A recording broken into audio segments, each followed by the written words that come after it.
Thank you, darling. Yeah, some say revenge is a dish best served cold.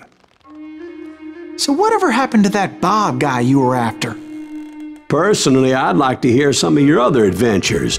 Like, I don't know, did you ever go toe-to-toe with a red man?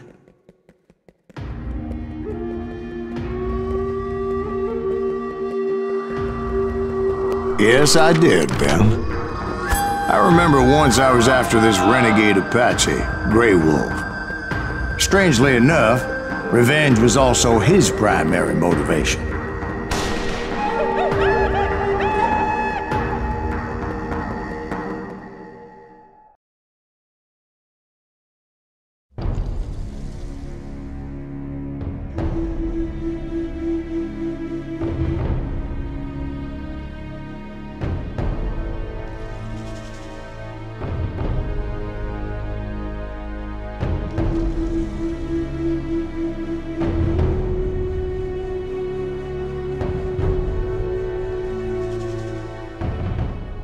A bounty was put on Grey Wolf's head, and that's how I came to hunt him in the mountains. Mountains so high they tickled the nether regions of heaven.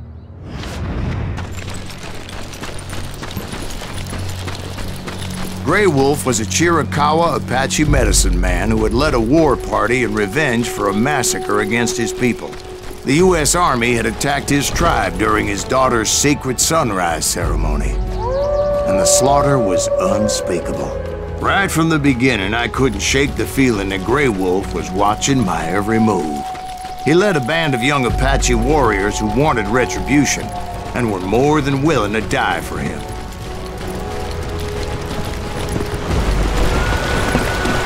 They saw me before I saw them.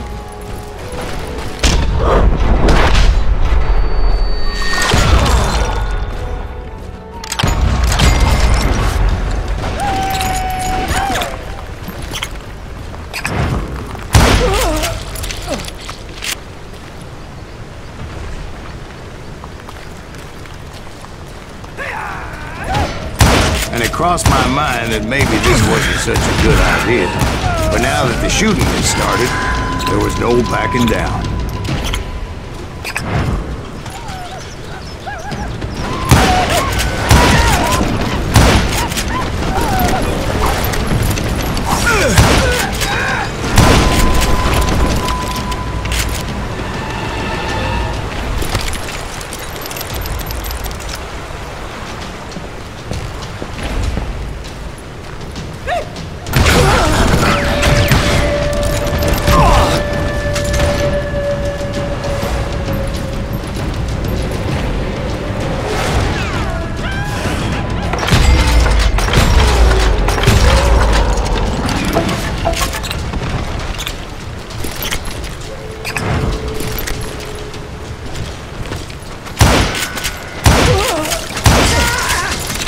It was rugged country, the winter home of the Chiricahuas, and that's why they had retreated there.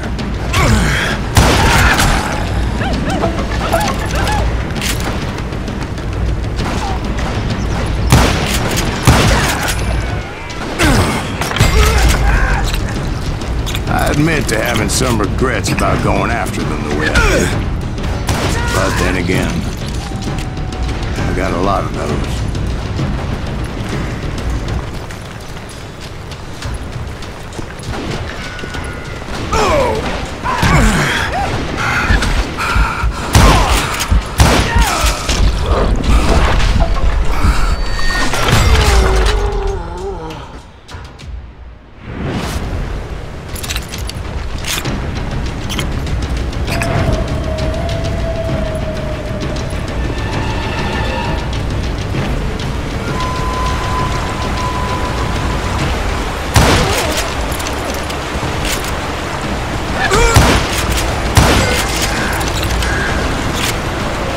Grey Wolf? Not at that moment, but I did find the entrance to their hideout.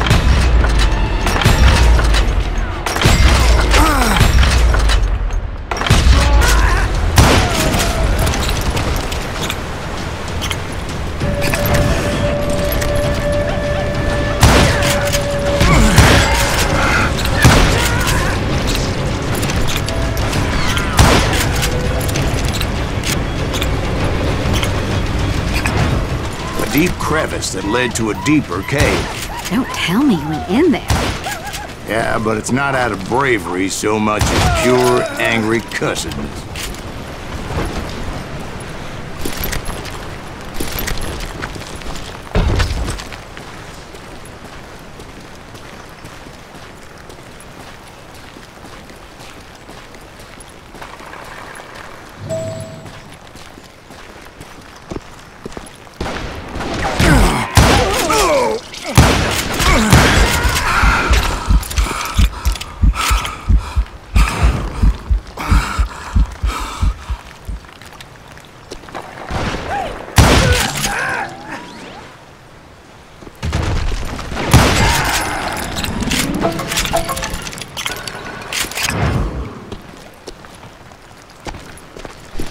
See, back then, I had a stubborn streak a mile wide, and I wasn't about to back down.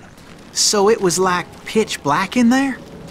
Actually, it was pretty well lit, as they had torches on the walls.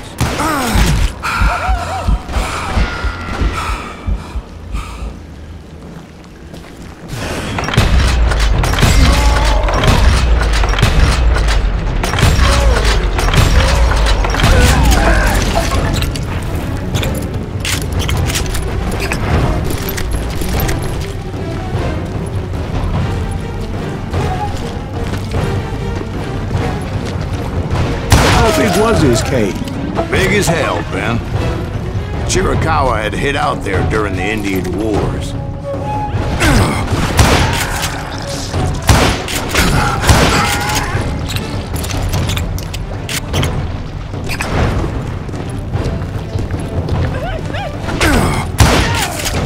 They thought it was haunted with the ghosts of those murdered by the horse soldiers. The cave was haunted with dead Indian ghosts?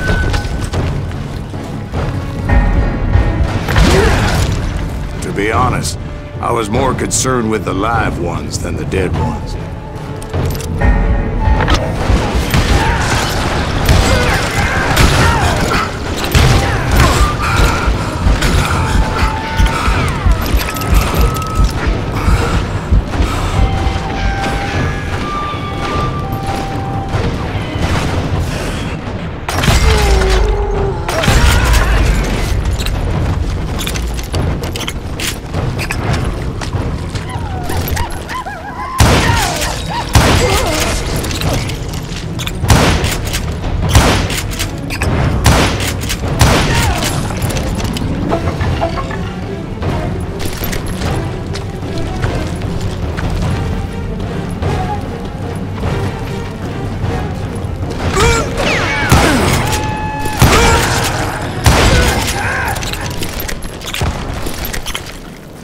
How come you know so much about engines? A few years back, I was married to two Mescalero women.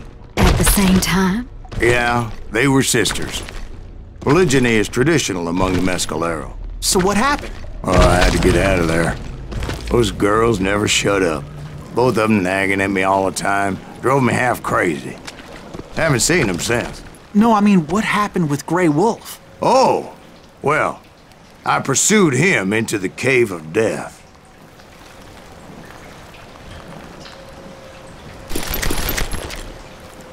I came upon this flooded grotto, and that's when I saw him. He came to me unarmed and unafraid. His voice echoed in the shadows, and I sensed he meant me no harm. You carry great darkness in your heart, and if you do not release it, it will claim your soul. The sound of his voice put some kind of ancient Indian spell on me.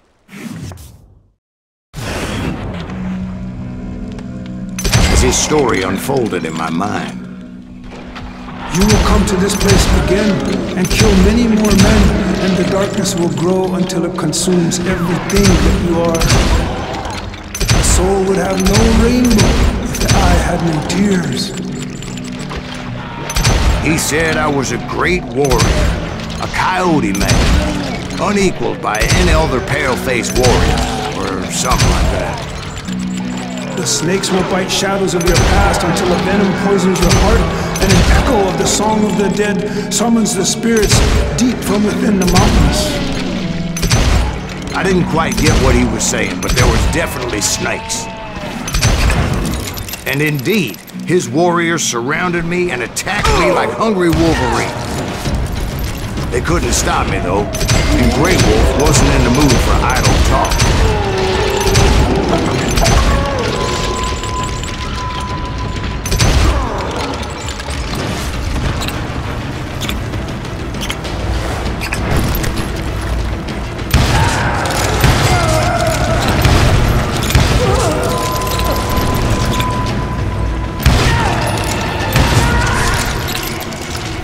I swear I couldn't see any way out of this trap. But suddenly, one just appeared. Kind of like a miracle.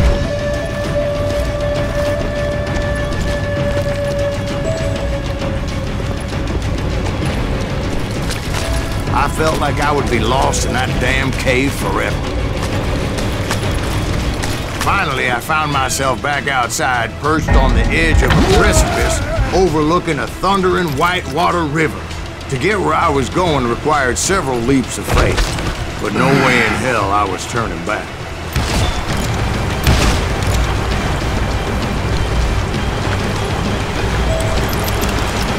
I chased after him, determined to make him explain the meaning of all that mumbo-jumbo. Mumbo-jumbo is right. Are you making this all up as you go? A few details may be fuzzy, brother, but I am relating exactly what happened to me.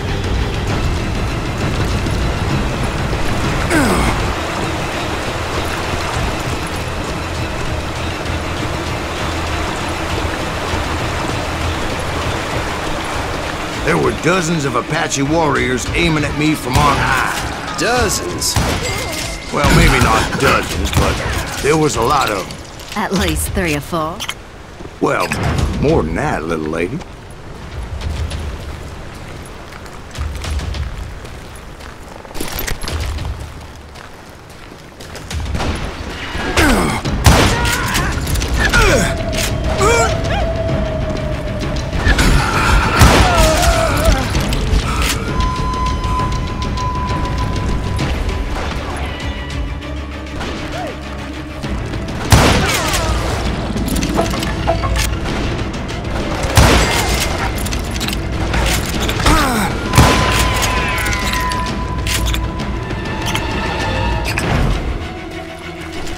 A steep climb up creek ahead of me and scrambled up those rocks like a mountain goat. I was determined to locate Grey Wolf and find out exactly what the hell he was trying to tell me.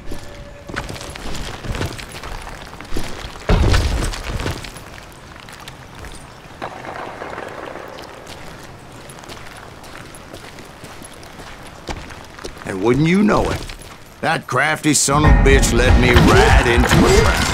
What kind of trap? Well, son, there had to be at least 100 Apaches surrounding me. 100? God be my witness. Oh, come on. Who are you kidding? Hey, I believe you. Come on, tell us how it ended. All right, but I'm not gonna drag this out. Where were we? You were surrounded by 100 Apache warriors. Well, I didn't take the time to count them exactly, but there were a lot of them.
And in the end, a path appeared before me that I had not seen before. I followed it as I desperately needed to find out what Grey Wolf was trying to tell me.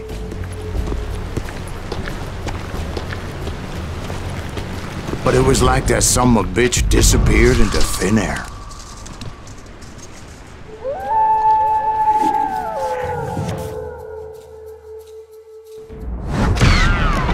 Never did find him. And never did collect my goddamn bounty.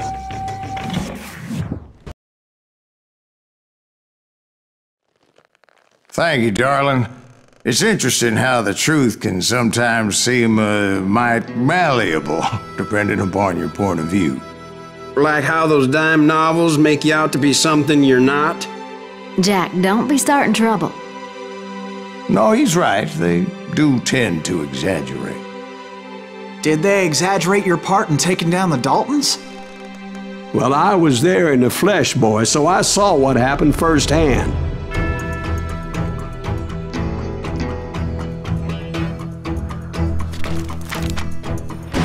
Those Daltons were lawmen once, before they all went bad, robbing banks and trains clear across the territory. Until Coffeeville, of course.